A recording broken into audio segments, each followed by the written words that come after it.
Nós vamos começar aqui a discussão de trabalho da força-peso.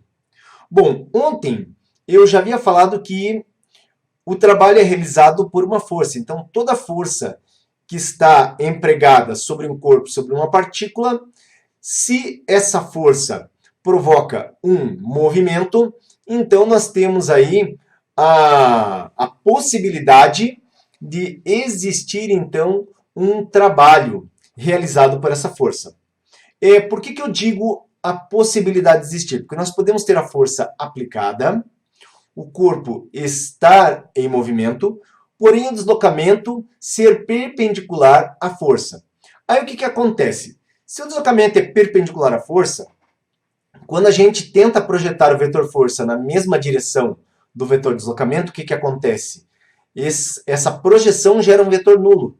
E aí significa que na direção do deslocamento nós teríamos uma força zero, ou a projeção zero daquela força, o que faz então que não tenha trabalho realizado por tal força. Bom, eu vou começar então aqui com o trabalho da força-peso. E a minha figura aqui, o que ela propõe? Ela propõe um corpo que ele está sendo levado, olha só o sentido pontilhado da seta, de uma posição mais baixa para uma posição mais elevada.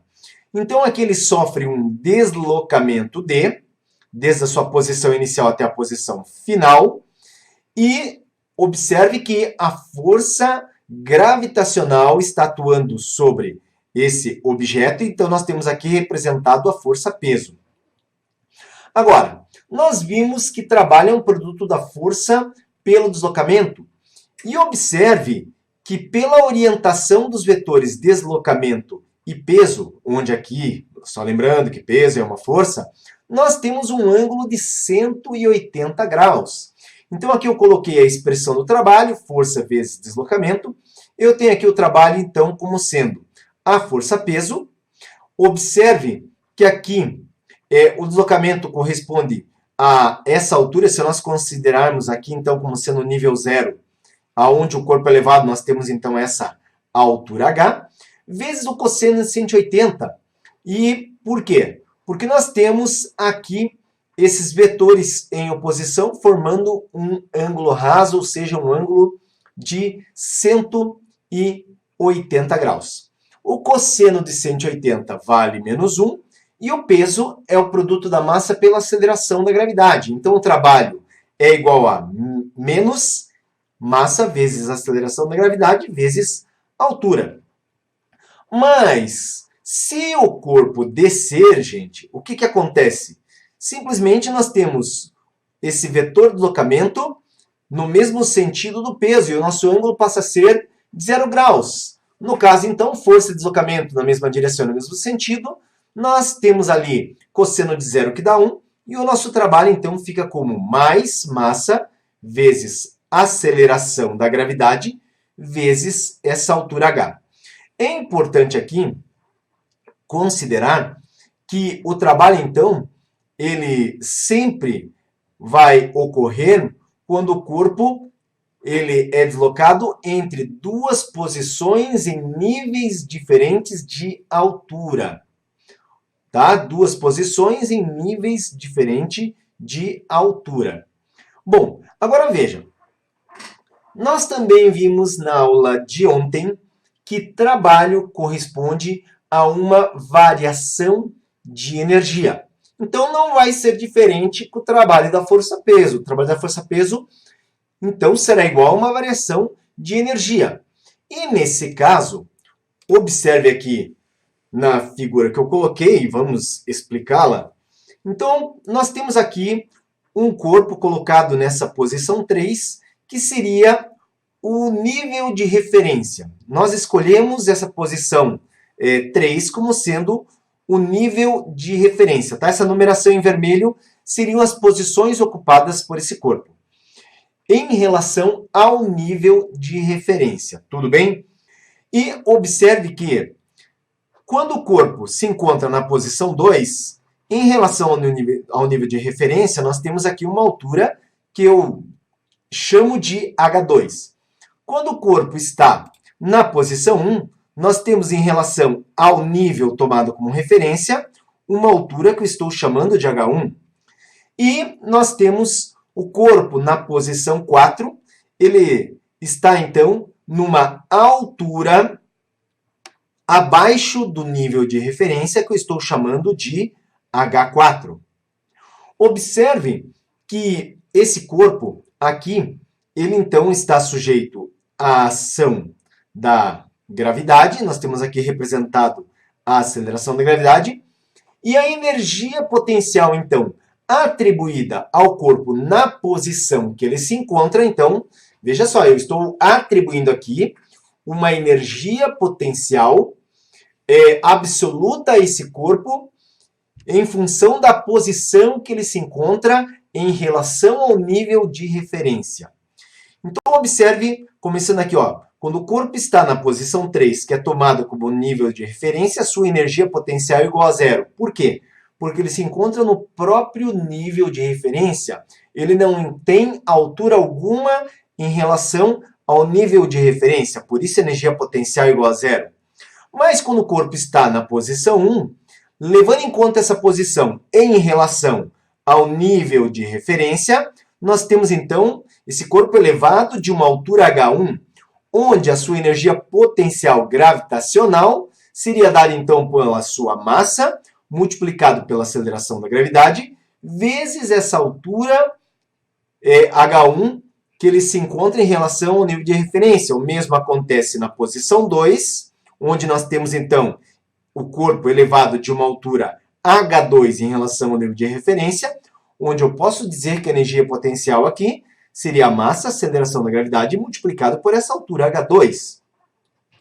E na posição 4, quando ele se encontra abaixo do nível de referência, o que acontece com o corpo? Ele tem uma energia potencial que é dada, então, pela massa, pela aceleração da gravidade e pela altura H4, abaixo do nível de referência. E o sinal aqui, ele é negativo, justamente por estarmos considerando para o corpo uma posição abaixo do nível de referência. Bom, vamos discutir aqui um pouquinho mais ainda a respeito desse sinal negativo e também da energia potencial quando tem sinal positivo. Veja, um corpo, quando ele tem energia potencial, significa que esse corpo tem uma predisposição para ser movimentado. Então, um corpo, se ele tem energia potencial, ele tem uma predisposição para ser movimentado. Esse corpo 1, nós podemos imaginar aqui como ele estar sendo escorado na posição 1, e o nível de referência é o solo. Se nós retirarmos a escora onde está esse corpo na posição 1, o que acontece? Esse corpo, ele troca a sua energia armazenada por uma energia de movimento, que nós conhecemos como energia cinética, certo? O mesmo acontece na posição 2, onde a altura é menor, mas se a gente tirar a escora, o corpo vem em direção ao nível de referência, portanto, ele também troca energia potencial por energia cinética. Mas, se o corpo se encontra no nível de referência, que aqui eu citei como sendo o solo, ele está sobre o solo, e nesse caso, observe que o corpo aqui, ele não possui energia alguma. Aqui não existe a possibilidade, então, desse corpo entrar em movimento, tá? Porque nós já o temos no nível de referência.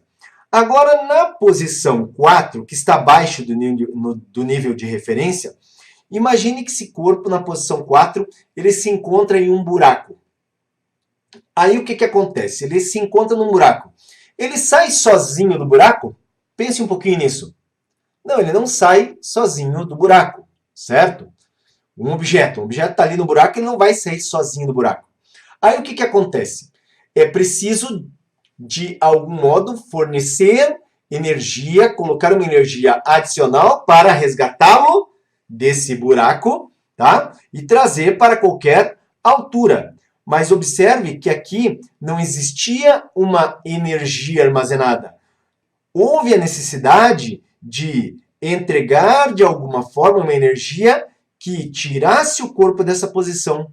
Por isso que ele tem aqui, no caso, um valor negativo de energia potencial. Porque entre essa posição que ele se encontra e qualquer outra posição, observe que nós temos aqui uma diferença de energia, e se a gente quer levar dessa posição 4 para a posição 3, para a posição 2 ou até mesmo para a posição 1, nós temos que fornecer energia a esse corpo, e essa energia então corresponde aí exatamente à diferença de energia que exista entre qualquer um dos níveis aqui que a gente venha a imaginar, entre o 4 e o 3, ou entre o 4 e o 2, ou entre o 4 e o 1, e assim por diante. Tudo beleza? Pessoal, se tiverem aí dúvidas, coloca as dúvidas. Ô Maurício, tudo bem? Tudo tranquilo? Bom ver você por aqui, viu? Então, se tiver dúvidas, coloca aí que a gente responde, beleza? Olha só, vamos então seguir em frente. E aqui, nessa próxima tela, nós temos uma citação a Galileu Galilei, onde em seus últimos anos de vida, Galileu Galilei deixou registrado que o trabalho para elevar um corpo de uma certa altura era o mesmo independente do caminho. Então aqui, uma percepção de Galileu Galilei. Ontem, na aula de ontem, eu já havia colocado aí que Galileu Galilei, ele não realizou estudos na área, no caso de energia, tá? Ele era preocupado com a questão do movimento. Mas aqui o que está sendo mostrado?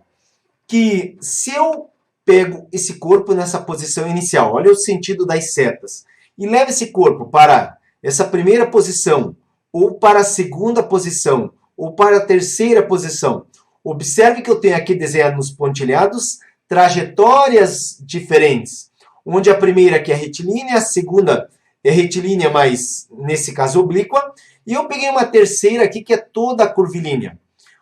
Mas, de acordo com Galileu, já naquela época, ele havia colocado, então, essa contribuição para o estudo da energia, que quando a gente transporta aí um corpo de uma certa altura, independente do caminho escolhido, o trabalho é exatamente o mesmo. Então, nós temos exatamente o mesmo trabalho, dependendo apenas da altura.